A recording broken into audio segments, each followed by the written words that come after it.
we've got a quorum with Chairman Zucker and Chairman Rubin and Ms. Zucker present. It's a motion to call to order the 320th meeting of the members of the Housing Trust Fund Corporation. The second. Yes. Yes. First item is the approval of the minutes of the 319th meeting held on November 12, 2015. Any questions or comments? No. No?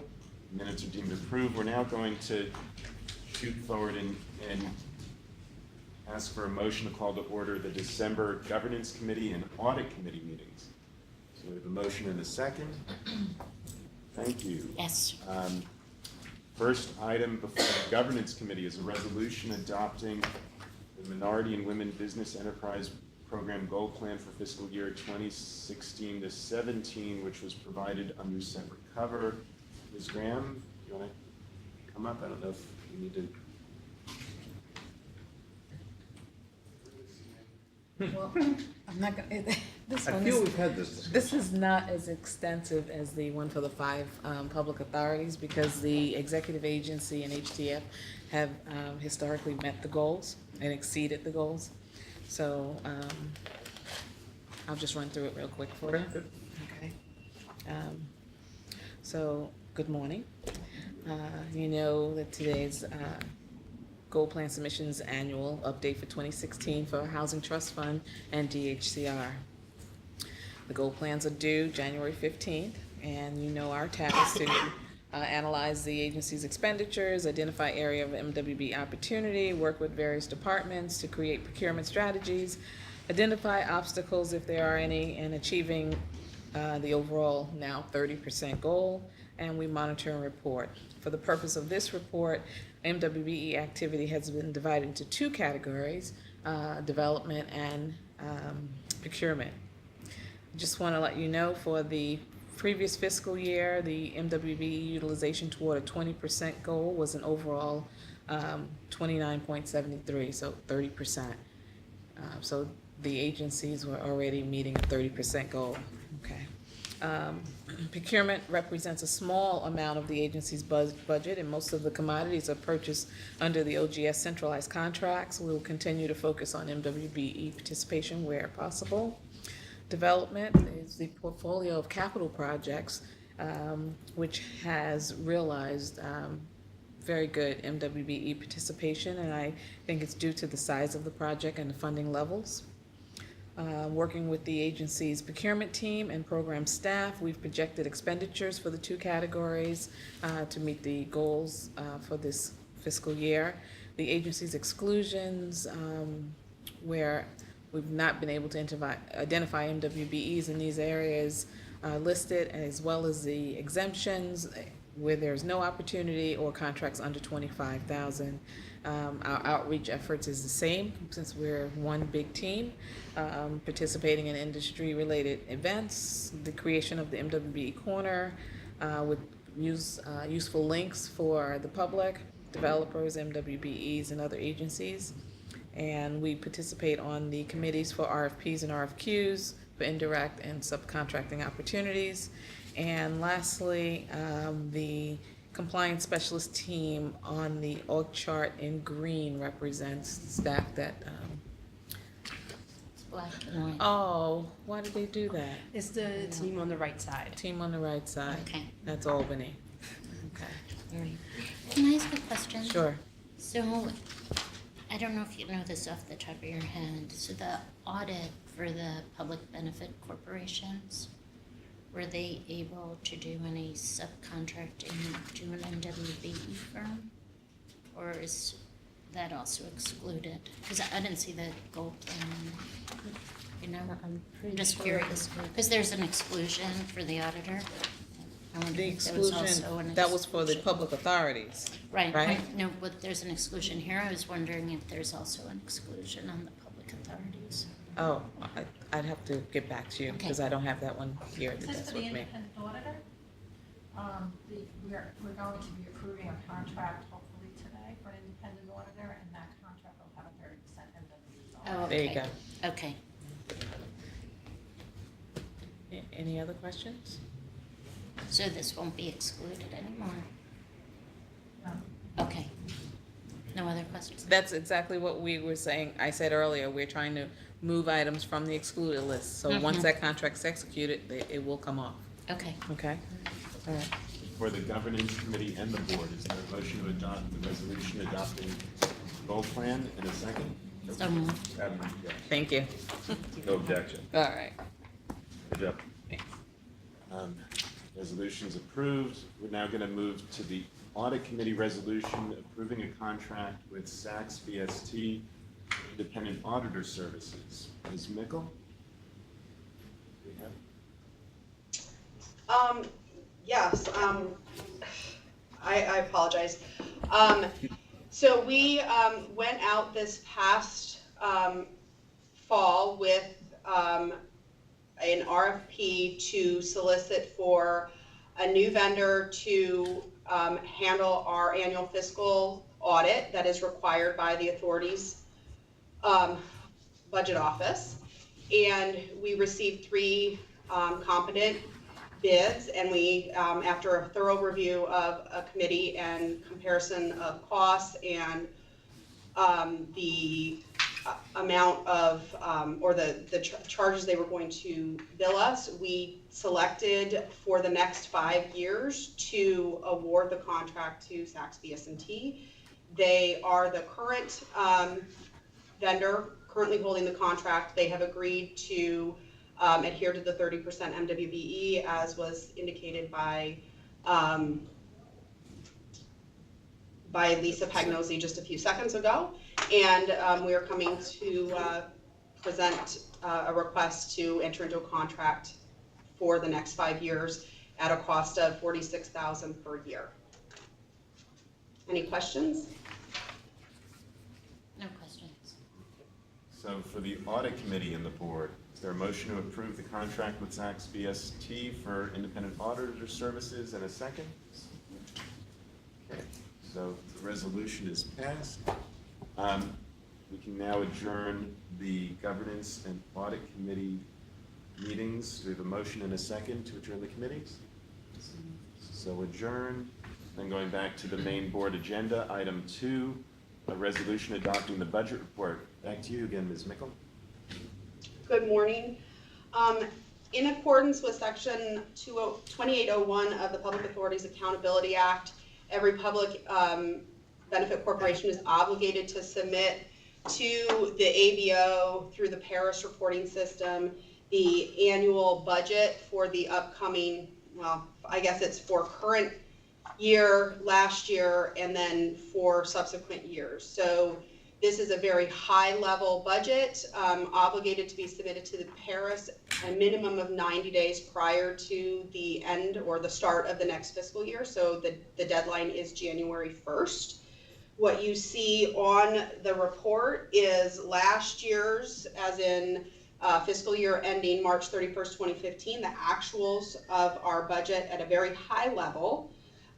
You also will see the estimates for the current year ending March 31st, 2016, where we're anticipating we're going to be at that point. And then for the next 4 years, the adopted one, or what we're presenting for fiscal year ending March 31st, 2017, and then 3 additional years based on the current state of the corporation.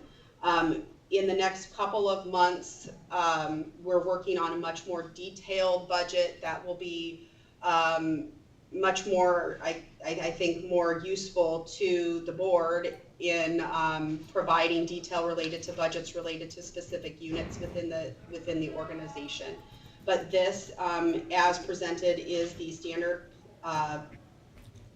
budget that must be submitted through Paris. So we're seeking approval from the board to be able to file this in Paris in compliance with the authority's budget or Public Authorities Accountability Act. Any questions? Right. I might have some follow-up questions, but I'll just call you afterwards. Okay. So it's in order. Okay, thank you.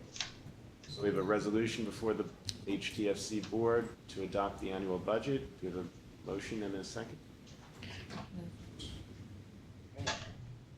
Resolution's approved. Moving to item 3, a resolution authorizing awards under the Access to Home program. Mr. Leo. Good morning.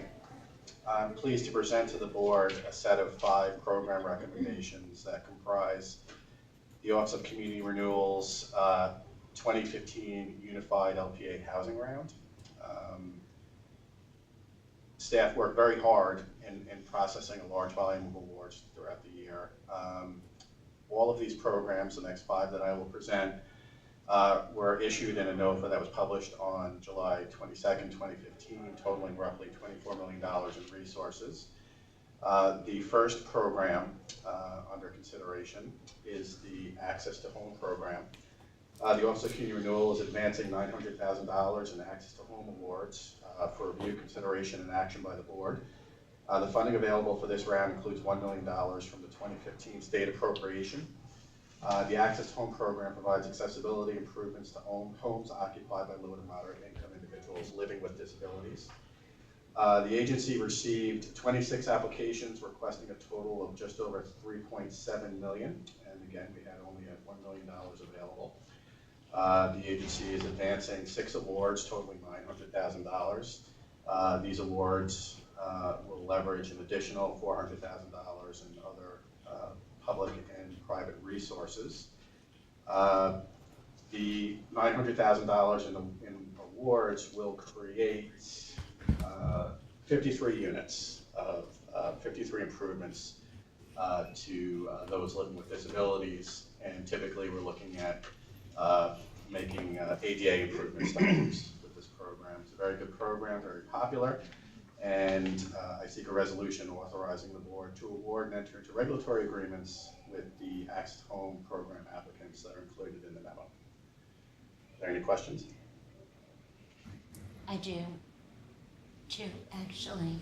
Sure. So, why do you think we're not seeing applications from Long Island?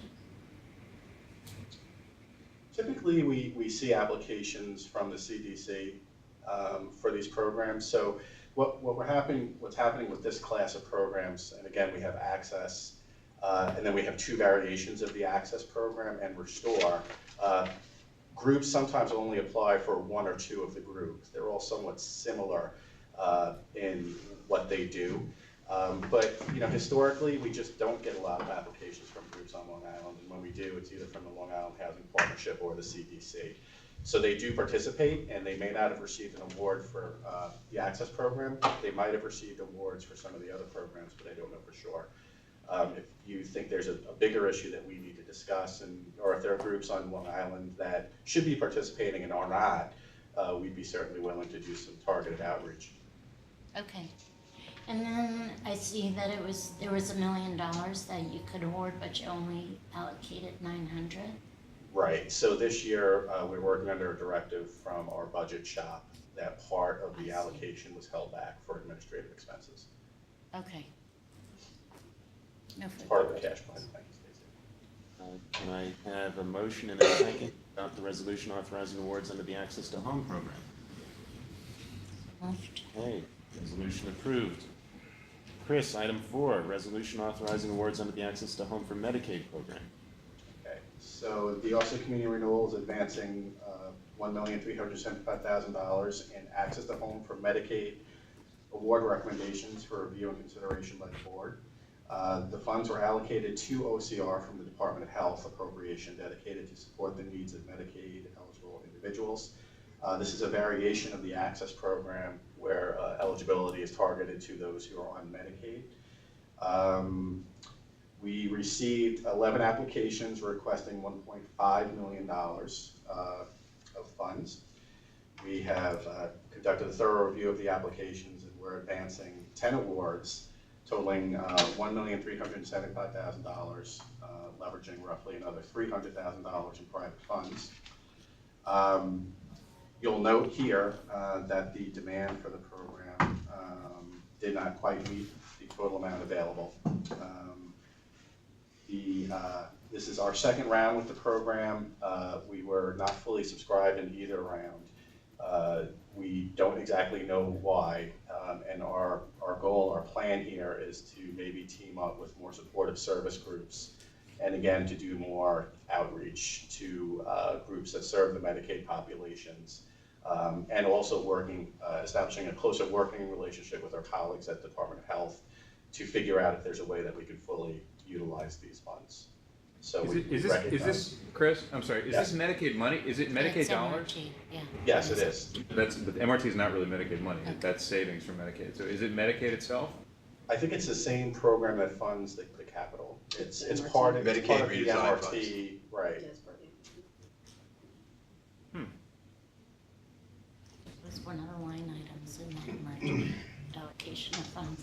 I wonder if the home health agencies could help. Yeah, at this point, we rushed the first round just because of timing issues. Yeah. We had hoped to get better interest in the program this round. That didn't necessarily happen. So now we'll really start to focus on targeted outreach in consultation with DOH, who should be able to point us to the right direction, at least higher concentrations throughout the state where these services truly are needed.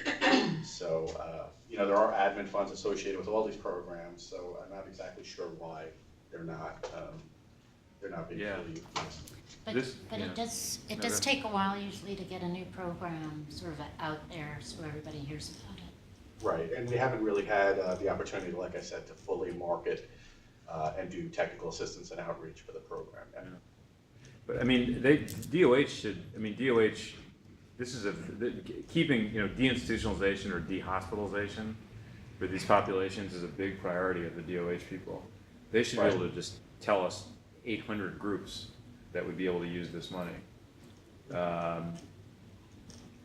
They should.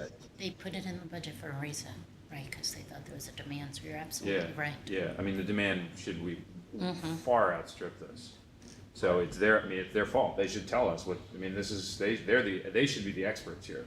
Yeah, not to put too fine a point on it, but we have asked, right, for Yeah. some type of technical assistance or to be kind of pointed in a direction to, parts of the state or groups that could utilize the funding. Yeah. So now we'll have to redouble our efforts there, obviously. Very strange. And one group in New York City, I mean, that's completely counterintuitive. Unless there's just a raft of city programs that are meeting this need already or something. Which, It could be, and, the program provides a relatively small amount of funding, I think, in Yeah. comparison to other programs that might be available in New York City. Well, But these are generally, they're not complicated programs to administer, so that Yeah. we should be able to deploy them better. Okay. Well, we should talk about this because the Medicaid itself actually will pay for a pretty expansive group of services around housing in particular. And it may be that for the next round, if there is a next round, we want to think a little bit more about what we're actually going to pay for. I mean, it's coming through a housing agency, maybe we ought to be paying for, for keeping people in their houses. Like, Medicaid will pay for first and last month rent, all kinds of homeless intervention stuff. Maybe there'll be more demand for that. Well, it's part of the private housing finance law, so when we draft these programs, it's basically following private housing finance law, I think it's Article Right. 25 here. So, we need to take a look at what the eligible activities under the program Okay. are. So there may be a better vehicle Yeah. to deliver these services. I Okay, think that they makes like sense. this program just because it was kind of on the books and ready to go. The Access Program. Okay. We have a motion and a second to adopt the resolution authorizing awards under the Access to Home for Medicaid program. Move. Yep. So approved. Mr. Leo, item 5, resolution authorizing awards under the Access to Home for Veterans program. Yes, another variation on the access to home theme. The Office of Community is advancing $1.6 million in New York State Access to Home for Veterans award recommendations for review, consideration, and action by the Trust Fund Corporation Board. The funds are allocated to OCR from the J.P. Morgan appropriation dedicated to support the needs of veterans with disabilities. Here again, we went through a solicitation. We received 15 applications requesting 1.9, almost $2 million in funds, where $6 million was available. After a thorough review of the applications received, we're advancing 12 awards totaling roughly $1.6 million. Again, we're seeking a resolution authorizing the trust fund to enter into regulatory agreements under the Access to Home for Veterans Program in the amounts listed below. So unallocated money, the difference between the available and requested, what happens to that difference? Well, so that, at this point, if it was traditionally, we would roll that into the next funding round. But Right. this is JP Morgan. We haven't really gotten much guidance from DOB on what they would like to do with the funding. I would suppose that they have ultimate say.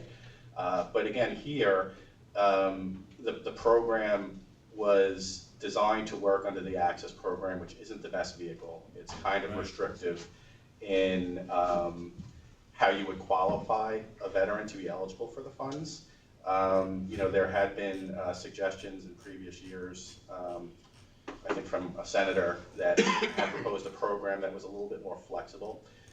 So again, this is a situation where this is our first round. We marketed it per our usual manner. It's clear that we have to do more marketing. We already have a marketing plan. We'll reach out to veterans organizations. There has to be more need than what we're seeing here. And we've also have begun conversations with staff at F&D, primarily Lenny Skrill, at this point, just to discuss possibly another use for these funds and F&D projects. This is $6 million we had available for this year per the JP Morgan plan. We have $6 million available next year and $6 million the following year, for a total of $18 million that came to the agency through JP Morgan Chase. So just so I'm clear, so do we, for the $4 million that we didn't allocate through this round, do we need to go back to DOB and say, okay, what do you want us to do? Is that how this is going to work? That's certainly an option. I think we have a couple of options to discuss on what we would do here. I would prefer to do targeted outreach, have internal discussions with HCR, and deploy the funds. I think we can do it. Okay, let's talk. Could you find a time to talk with me about that? Absolutely. Okay. All right. So we have a motion and a second to adopt the resolution authorizing awards under the Access to Home for Veterans Program. Absolutely. Hard to imagine. Okay, the next, Resolution approved. Yeah, go ahead, Chris. To do this kind of rehab. Oh, this is annoying. Yeah. Yes. Okay. What? Now going to item 6, What? under the Restore program. Yes. yes. The Office of Community Renewal is advancing $2,689,000 in Restore award recommendations for review, consideration, and action by the board. The funds being advanced are from the 2015 state appropriation and JP Morgan settlement program funds. The Restore program makes emergency repairs available to seniors living in their homes. It's a very popular program, very useful in that if a boiler goes out or another major mechanical system, these funds can be deployed very quickly to meet these emergency needs. OCR received 26 applications requesting $2.8 million of funding, where we had $3.9 million available. The agency is recommending the award of the 24 applications listed in the board memo. You'll see the leveraging funds there as well. Be happy to take any questions on the Restore program. Okay. We have a motion and a second to adopt the resolution authorizing awards under the Restore program. Resolution is approved. Going to item 7, Chris, the CDBG program. Yes.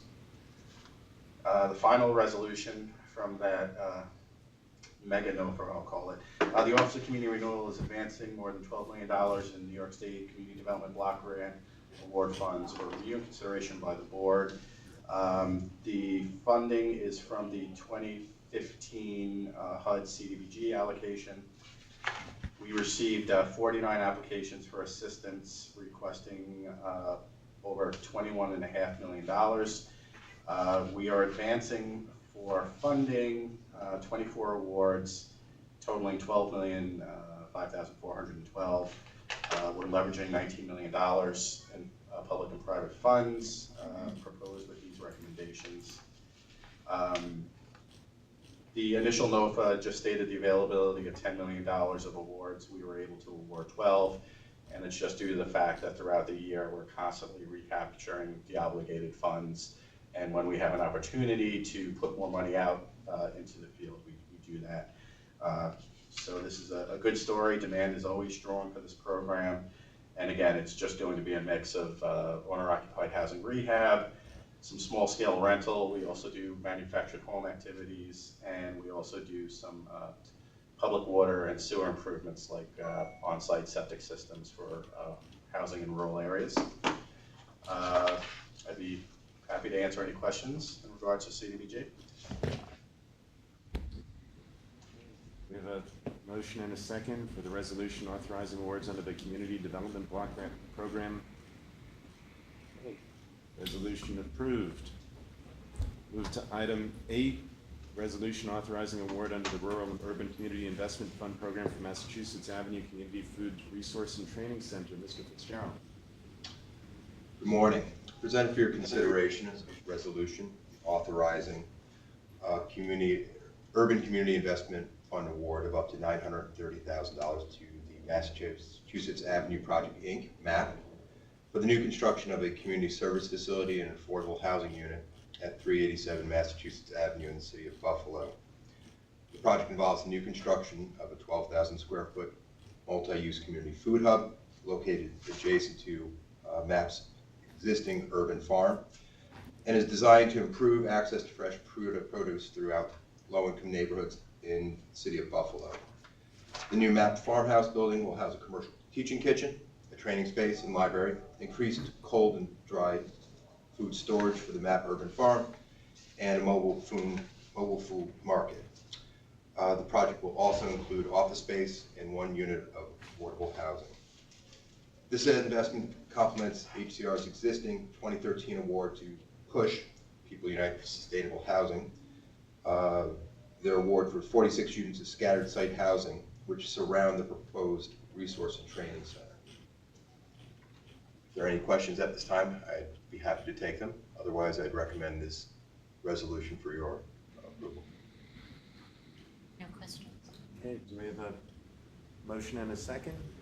Yes, the resolution is approved. Moving to item 9, Mr. Fitzgerald, authorizing an award under the Rural and Urban Community Investment Fund Program for Prospect Plaza Phase 3. And I believe this is a resolution for the adoption of an amount of $989,000, which was reduced from some of the materials. Correct, and I will cover the reduction in my presentation. So, Chairman Rubin, Member Zucker, for your consideration is a resolution authorizing an Urban Community Investment Fund award to Duvernay and Brooks LLC for the new construction of a community service facility in the Ocean Hill-Brownsville section of Brooklyn. The facility is part of the third and final phase of the Prospect Plaza Hope 6 revitalization plan, a $66.4 million mixed-use development that includes 135 units of affordable housing for families and individuals, as well as over 29,000 square feet for a grocery store.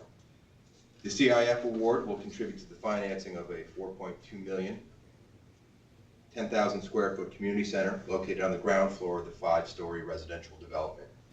The center will offer a range of educational and social service programs, including family support and parenting workshops, job training and employment assistance, and community mental health and recovery programs. The center will be operated by Brooklyn Community Services, one of Brooklyn's oldest and largest social service providers, currently offering services at 20 different program sites throughout the city. This investment is a continuation of HCR's ongoing effort to provide not only quality, affordable housing for low and moderate income households, but also offering opportunity to the individuals and families who live in that housing. The development team is led by Blue Sea Development Company, with Mega Contracting acting as GC. Consistent with the RFP for the CIF program, the application for funding satisfied the agency's eligibility, scoring, and design review. However, as a result of the underwriting review for the project. At this time, we are recommending an award not of $1.5 million, but of $989,000. The application as submitted requested, included a $511,000 developer fee in the budget. The agency's policy in regards to developer fee on CIF awarded projects has been that we don't recognize them. The reason being, we do not regulate the cash flow of these facilities. As such, our process has been to allow them to capture the cash flow that they can acquire, but not provide developer fee. Overall, the project includes a $7.5 million developer fee that's on the residential and the commercial component. But again, in the CIF projects, we have not been recognizing the fee. So that accounts for the reduction in the amount of the award. If there are any questions at this time, I'd be happy to take them. Otherwise, I recommend this for your consideration and approval. I'm going to ask for a motion in a second, but Ms. Zucker, do you want to note, I don't think it's a recusal matter, but just for the record. Right, then, one of the principals in the development firm is a good friend of mine. But I wasn't in the chain of review for this. So we have a motion in a second. So moved. Resolution's adopted at the amount of $989,000. Thank you. Moving to item 10, resolution approving the SECRA documentation and classification of the environmental impact of 220 Hull Street. Ms. Spitzberg. Good morning, everyone. This morning I present for a determination the 220 Hull Street project, which is being sponsored by Housing Works. It is a proposal for the new construction of a 5-story supportive housing residence for individuals with 28 residential units at 220 Hull Street in Kings County. I recommend that the board classify the project as unlisted with a negative declaration. I'd be happy to take questions. Otherwise, I request the board's resolution. I don't have any questions. Okay. Thanks, Heather. Motion is second, and the resolution's adopted. Thank you. Moving to item 10, Mr. Fitzgerald, the contract renewal with Elation Systems. Thank you. Presented for your consideration is a resolution authorizing a 2-year renewal of HTFC's contract with Elation Systems, Inc. at an annual amount of $89,000. The Elation System is an online wage reporting tool used in connection with the projects that are subject to Davis-Bacon prevailing wage requirements. The system is used by project contractors to report wages being paid to workers. The system has performed very well for the agency and has consistently received praise from the development community. Unless there are any questions, I'd recommend this resolution for consideration and approval. Motion and a second. Thank you. The resolution is adopted, approving the contract renewal with Elation Systems. The next 8 items on the agenda are informational items. No board action is necessary. If you have any questions or comments, please ask me to pause. Otherwise, item 12 is a review of the award under Low-Income Housing Trust Fund Program for Pre-Ran Commons Phase 2 and Heritage Homes Phase 3. On November 16, the members approved an award of $2.4 million for Pre-Ran Commons Phase 2 and an award of $2.2 million for Heritage Homes Phase 3 under the Low-Income Housing Trust Fund Program. Pursuant to our bylaws, we have to identify these at the next board meeting. Item 13, review of award under Rural and Urban Community Investment Fund Program for 210 Hancock Street. November 16, the members approved an award of $1,007,453 for 210 Hancock Street of urban funds under the Community Investment Fund Program. 14, materials regarding a review of SECRA Type 2 actions. 15, review of SECRA concur summaries. 16, review of authorized contracts under the Community Development Block Grant Disaster Recovery Program. 17, review of awards under the New York Main Street Program, the Rural Area Revitalization Projects Program, and the Urban Initiatives Program Consolidated Funding Application Projects. On December 9, the members approved 28 New York Main Street Program awards in an amount totaling up to $9,420,328. 14 New York Main Street Technical Assistance Program awards in an amount totaling up to $268,950. 3 Rural Area Revitalization Projects Program awards in an amount totaling up to $107,500, and 3 urban initiatives program awards in an amount totaling up to $529,000. Item 18, review of awards under the Community Development Block Grant Program Consolidated Funding Application Projects. On December 9, the members approved 63 awards under the CDBG Consolidated Funding Application allocation in amount up to $25,447,344. Last, I'll note that the next item on the agenda for the review of awards under the Community Development Block Grant Program Westchester County Projects has been tabled. Unless there are any remaining items or comments, I'll ask for a motion to adjourn the board meeting in a second. The meeting is so adjourned. Thank you, everybody. Thank you.